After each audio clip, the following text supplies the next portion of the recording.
Yo, what's up guys, welcome back to another video. Today, this is something special. It is a Subaru WRX STi. This is the last generation of the WRX that we got in Britain. And you can see all of them here. And here is Britain for you to show that this is Britain in case you don't know. And we didn't even get the WRX, we just got the WRX STi. And of course we're not getting this new WRX either.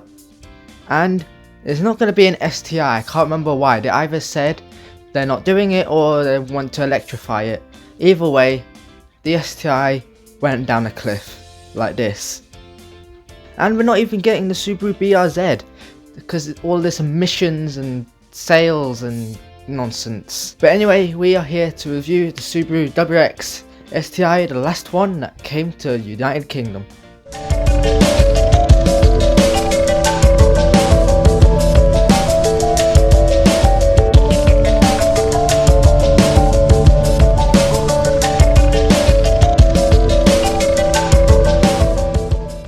So what is the exterior like?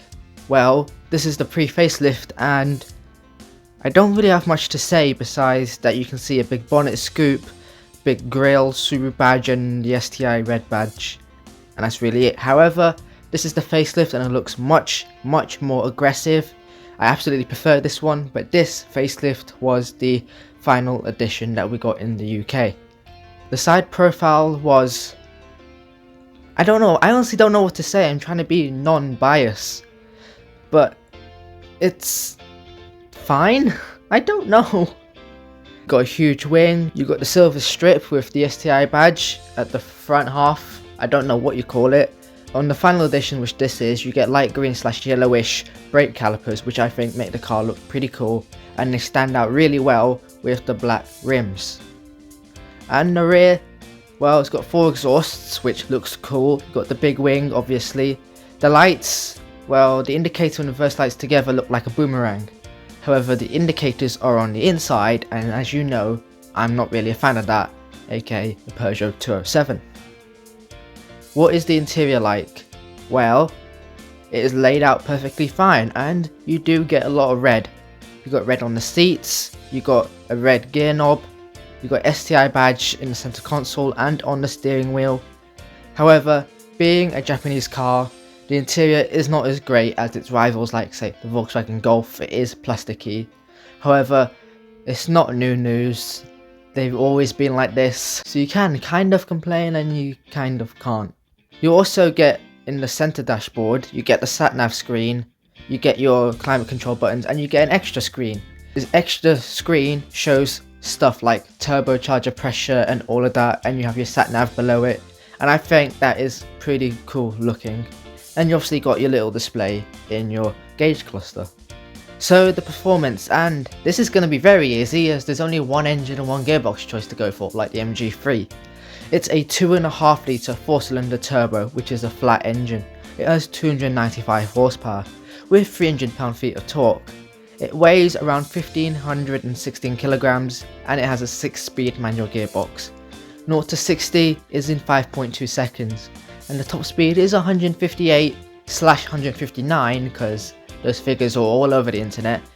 However, the previous generations of the WRX were pretty much the same, if not faster, because Subaru did not add any power at all, but they added more weight. What was the practicality like? And this is a huge plus for the WRX. It had a 460 litre boot. That was massive. However, the opening was a bit narrower than usual, so it was a bit harder to get stuff in. Plus, being a saloon car rather than the hatchback of the previous generation, getting to the rear seats, folding them down and pushing stuff there wasn't as practical as a hatchback. And because it was a saloon car, the wheelbase was quite long, and so you had a lot of rear legroom. And the headroom was just about fine. There was nothing wrong with the headroom. Legroom was really good. Handling, and this is another place where the Subaru goes up, I guess. It handled really well. Grip was immense, especially in the wet because of that 4-wheel drive system that Subaru have, which is just amazing. Anywhere like snow, leaves, wet, dry. However, if you push the car too much, it would suffer from understeer. Is there anything else worth mentioning? Well, it's got pretty high running costs. It's not economical on fuel because of that huge engine and big power. Tax is going to be high, insurance is going to be high. It's not a cheap car to run. And here's a big problem with it. Its rivals have caught up with it. Let me explain. This is the Volkswagen Golf R Mark 7/7.5. The previous generation of the Golf R had less power, and so did the previous R32s. However, now this one has roughly the same horsepower as the Subaru WRX STi.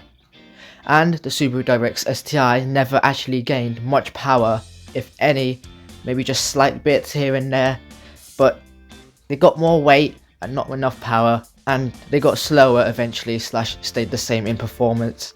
However, cars like this, the Golf R, have gone up in performance and are now matching it, if not even better. It's like a Focus RS, more power, all-wheel drive now, and the interiors are much better than the Subaru. Now I'll admit these cars are more expensive, so they should, and they're more premium, but I'm just saying, the interiors are a bit better.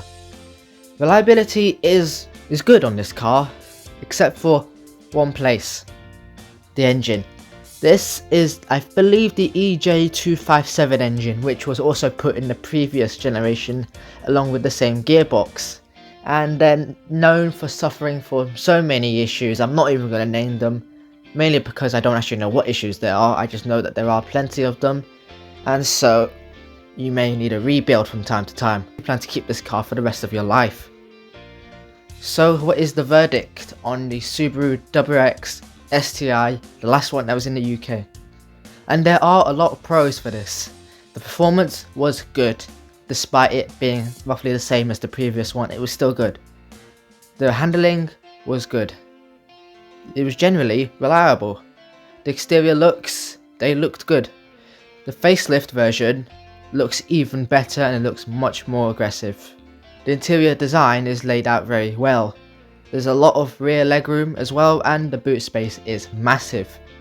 However, the ride is harsh, which is something I forgot to mention, but it is a bit harsh on twisty roads, potholes, because of the stiff suspension. The interior plastics are cheap. Now I know the main focus of this car is not the interior, but I'm just mentioning it is a cheap interior. The running costs are extremely high for this car. The engine is not so reliable, and the competition has caught up, and they've got better interiors, they got better performance, they're just as practical, maybe a bit less, and the Golf R has a bit less of a smaller boot. However, because it's a hatchback, folding the seats down and pushing stuff to the front is a bit easier. However, I still love this car, and this is me even being biased to it. And this is not even my favourite generation of the WRX. It's probably it's the third favourite. That's odd. There's 4 generations and this is the third one. Crazy.